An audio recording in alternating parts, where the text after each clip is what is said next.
बिस्मिल्लाहिर्रहमानिर्रहीम। रब्बिश्रह ली सदरी वयस्सिर ली अमरी वहलुल उक़दतम मिन लिसानी यफ़क़हू क़ौली रब्बि ज़िदनी इल्मा। अस्सलामु अलैकुम डियर स्टूडेंट्स, आपकी खिदमत में हाज़िर हैं।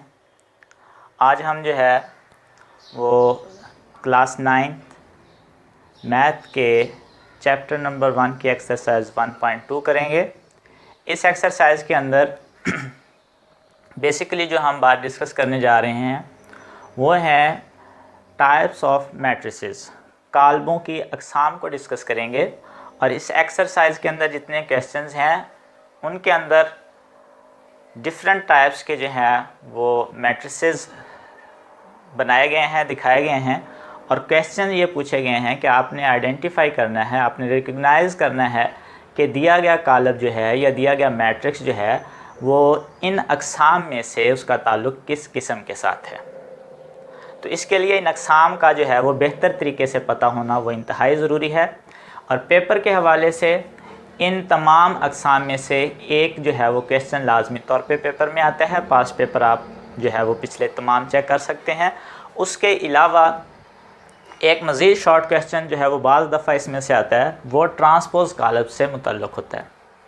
तो अब हम इन तमाम अक़साम को जो हैं वो 1 बाय 1 जो है वो देखते हैं और उम्मीद करता हूँ कि आपको अच्छे तरीके से समझ आ जाएगी। सबसे पहली किस्म की तरफ बढ़ते हैं। तो ये है हमारे पास कतारी कालब। कतारी कालब जैसा कि नाम से इज़हार है, रो मैट्रिक्स है। कतारी कालब है, एक ऐसा कालब होता है ये जिसके अंदर एक कतार होती है, जिसके अंदर एक कतार होती है। कतार का एक होना ज़रूरी है, कॉलम्स की तादाद कम या ज़्यादा हो सकती है। तो रो मैट्रिक्स हमारे पास क्या होगा, जिसके अंदर हमारे पास एक कतार होगी हॉरिजॉन्टल। उसकी साख्त जो है ये हमारे पास ये ज़ाहिर कर रही होगी कि इसके अंदर एक कतार है। नेक्स्ट बढ़ें तो हमारे पास है कालमी कालब। कालमी कालब या कॉलम मैट्रिक्स ये एक हमारे पास ऐसा कालब होता है जिसके अंदर एक ही कॉलम होता है। इसके अंदर भी रोज़ की तादाद जो है वो स्पेसिफिक नहीं होती, कम ज़्यादा हो सकती है। लेकिन जो चीज़ आपने इसमें याद रखनी है वो सिंपल ये है कि कॉलम एक होगा, यानी इसकी वर्टिकल बनावट जो है, इसकी उमूदी बनावट जो है वो एक ही होगी। मिसाल के तौर पे इसको हम इस तरीके से लिख सकते हैं। तो ये चीज़ बता रही है कि हमारे पास ये जो इसका कॉलम है वो एक ही है। नेक्स्ट है हमारे पास मुस्ततिली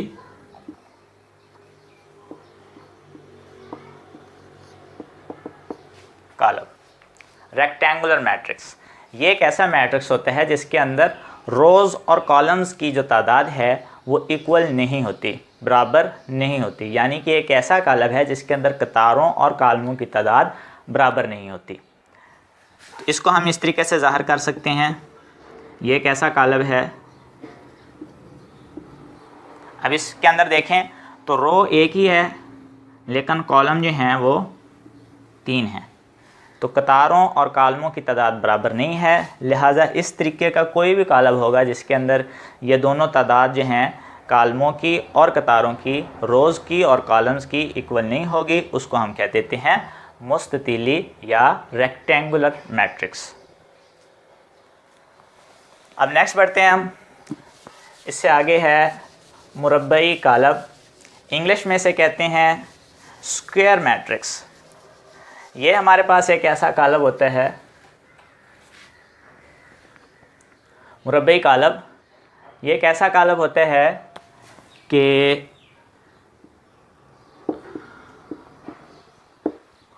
जिसके अंदर रोज़ और कॉलम्स की तादाद इक्वल होती है। 2 रोज़ हैं, 2 कॉलम्स हैं।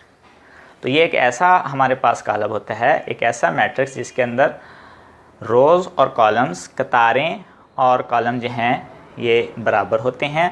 तो इस तरीके के कालब जो भी होगा उसको हम कहेंगे स्क्वायर मैट्रिक्स या मुरब्बई कालब। नेक्स्ट है हमारे पास सिफरी कालब। बहुत ही आसान है। ये एक ऐसा कालब होता है, ये एक मैट्रिक्स है जिसकी तमाम एंट्रीज़ जो हैं ये ज़ीरो होती हैं। इस वजह से इसको नल और ज़ीरो मैट्रिक्स भी कहते हैं, जिसकी तमाम एंट्रीज़, इसके तमाम अरकान जो हैं ये क्या होते हैं, ज़ीरो होते हैं। फॉर एग्ज़ाम्पल 0 0 0 0, इस तरीके के कॉलम को कहते हैं सिफरी कॉलम। नेक्स्ट है हमारे पास ट्रांसपोज कॉलम। ट्रांसपोज कॉलम जो है ये स्टूडेंट्स ऐसा कॉलम होता है कि अगर किसी दिए गए कॉलम की हम रोज़ को कॉलम में यानी कतार को कॉलम में या कॉलम को कतार में जब हम तब्दील कर देते हैं तो इसके नतीजे में जो नया हमें मैट्रिक्स हासिल होता है, नया कॉलम जो हमें हासिल होता है, उसको कहते हैं ट्रांसपोज कॉलम। फॉर एग्ज़ाम्पल हमारे पास ए कॉलम कुछ इस तरीके से था। अब हमने ये किया कि हमने जो ट्रांसपोज है उसको जो है, जो भी हमारे पास कॉलम हो उसके ऊपर स्मॉल टी जो है वो डाल देते हैं और इससे रिप्रेजेंट कर देते हैं ट्रांसपोज कॉलम को। अब करना हमने ये है कि ये हमारे पास रो 1 थी, इसको हमने कॉलम 1 बना दिया। ये रो 2 थी, ये वाली रो 2 थी, इसको हमने कॉलम 2 बना दिया। अब इसके नतीजे में ये जो हमें कॉलम हासिल हो गया है, ये हमारे पास इस ए कॉलम का ट्रांसपोज कॉलम है। अब यहाँ तक हो गई, ये हमारे पास 6 डेफिनेशंस हो गई।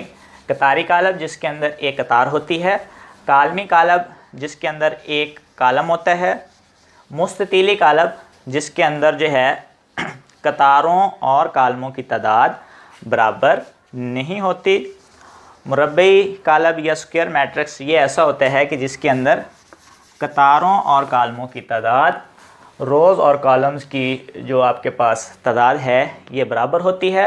सिफरी कॉलम के अंदर तमाम एंट्रीज ज़ीरो होती हैं और ट्रांसपोज कॉलम के अंदर हम कतारों को कॉलमों में या कॉलमों को कतारों में तब्दील कर लेते हैं। नेक्स्ट है हमारे पास मनफी कॉलम।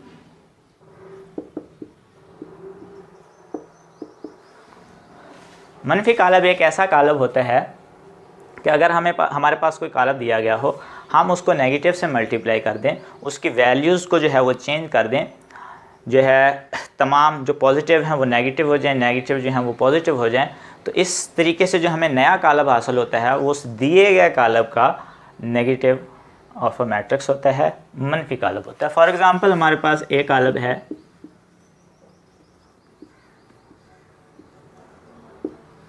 ये समझ लें इस तरीके से है। अब हमने इसी को जो है वो निगेटिव कर दिया, तो जब हमने ये किया तो इससे क्या होगा, इसकी तमाम वैल्यू जो हैं वो तब्दील हो जाएंगी। 4 पॉजिटिव था पहले, अब यहाँ पे नेगेटिव हो गया, 6 भी, और 7 जो है वो पहले ही माइनस में था, तो अब ये जो है वो पॉजिटिव हो जाएगा। अब ये जो नया हमें मैट्रिक्स हासिल हुआ है, नया कॉलम हमें हासिल हुआ है, ये इस ए का नेगेटिव है, मनफी कॉलम है। नेक्स्ट हमारे पास है जी सिमेट्रिक कॉलम।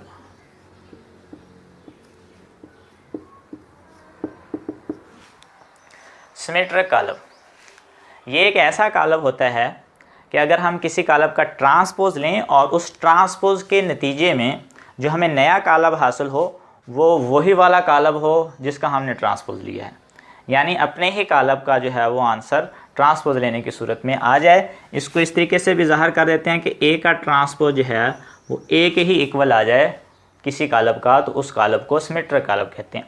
फॉर एग्ज़ाम्पल इसकी मिसाल के ज़रिए भी इसको समझ लेते हैं। फ़र्ज़ करें आपके पास जो है ए कॉलम ऐसा कॉलम है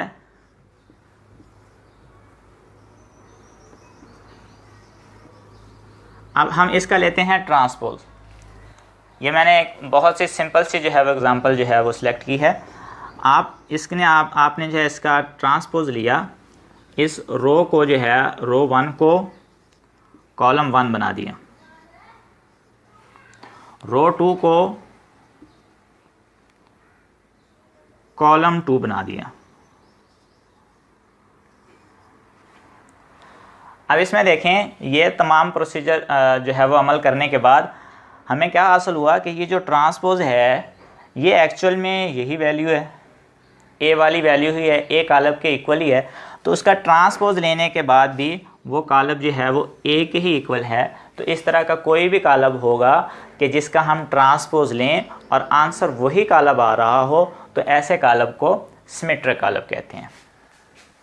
तो मनफी कालब के अंदर हमने सीखा कि वैल्यू जो है वो माइनस कर देते हैं, अलामतें उनकी तब्दील कर देते हैं। और सिमेट्रिक कालब के अंदर हमने सीखा कि किसी कालब का हम ट्रांसपोज लें और आंसर वही कालब आ जाए, तो ऐसे कालब को सिमेट्रिक कहते हैं। नेक्स्ट बढ़ते हैं, अगली डेफिनेशन ये है सिक्योसिमेट्रिक।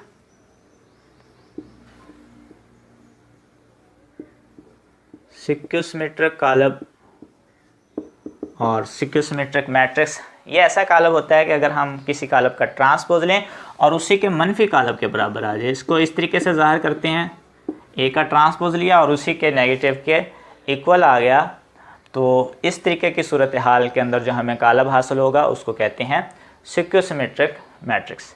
इसकी एग्जांपल देखें जी। लेट्स सपोज हमारे पास ए कालब जो है वो कुछ इस तरीके से है।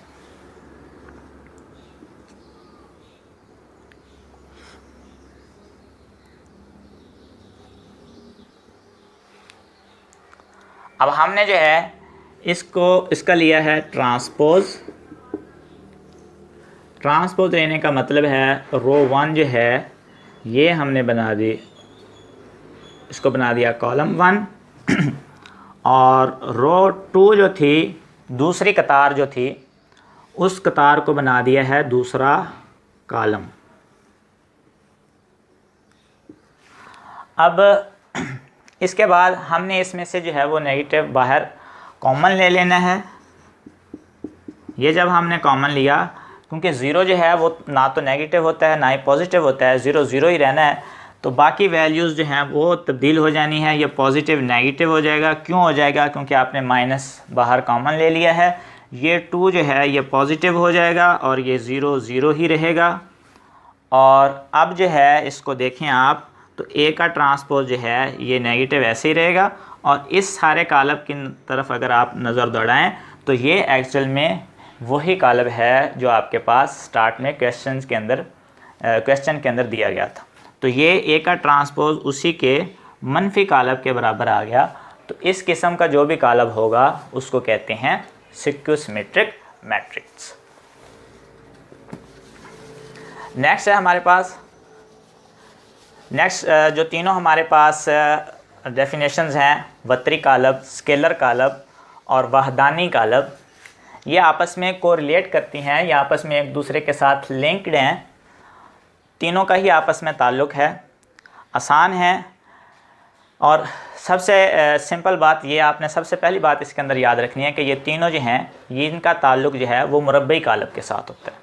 ये तीनों मुरब्बई कालब की शक्ल के अंदर ही होंगी, यानी इनके अंदर जो है कतारों और कालमों की तादाद बराबर होगी।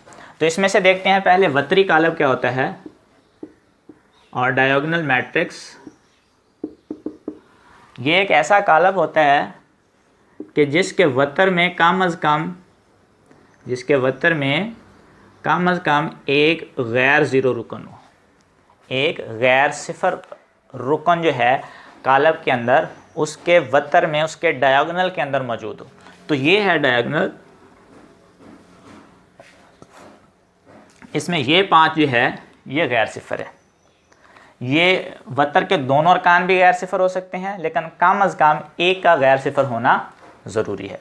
तो ऐसा कालब, ऐसा मुरब्बई कालब जिसके डायगोनल में, जिसके वतर में कम अज़ कम एक गैर ज़ीरो रुकन हो, ऐसे कालब को वतरी कालब और डायगोनल मैट्रिक्स कहते हैं। मज़ीद इसकी एग्ज़ाम्पल देख लें।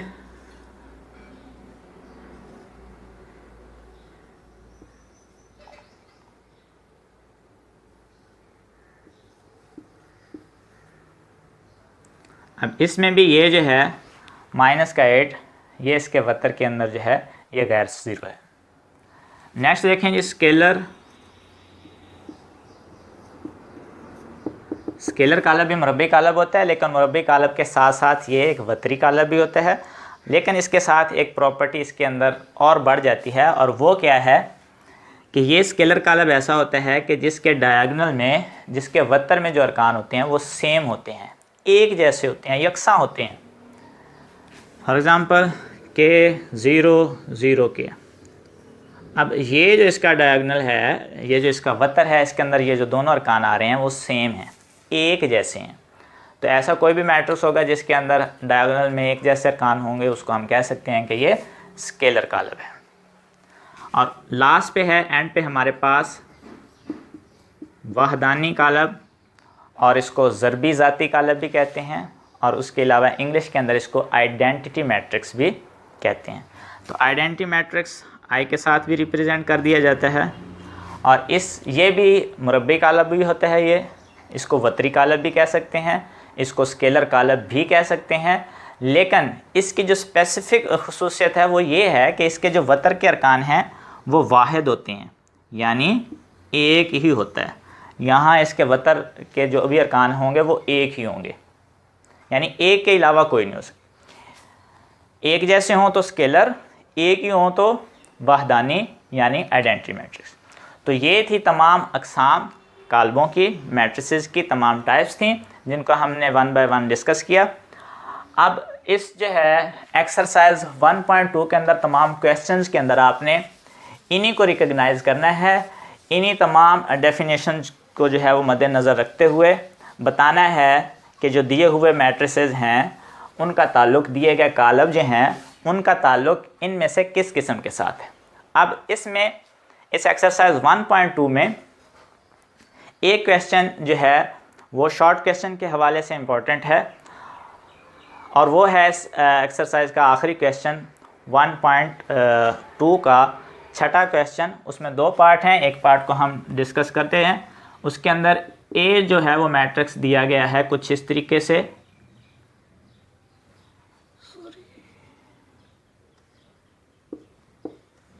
लेट्स सपोज ये हमारे पास ए कालब दिया गया है। अब उसका क्वेश्चन ये है कि आप जो है तस्दीक करें, साबित करें कि ए के ट्रांसपोज का ट्रांसपोज जो है वो ए के ही इक्वल आता है। तो अब ये सिंपल सी बात है, आसान सी बात है, इसको हमने साबित करना है। ये हमारे पास कालब दिया गया है, हमने सिर्फ ये करना है कि इस साइड को हल कर लेते हैं। ए का ट्रांसपोज सबसे पहले लिया हमने, ट्रांसपोज सिंपल है कि कतार को कॉलम बना देना है।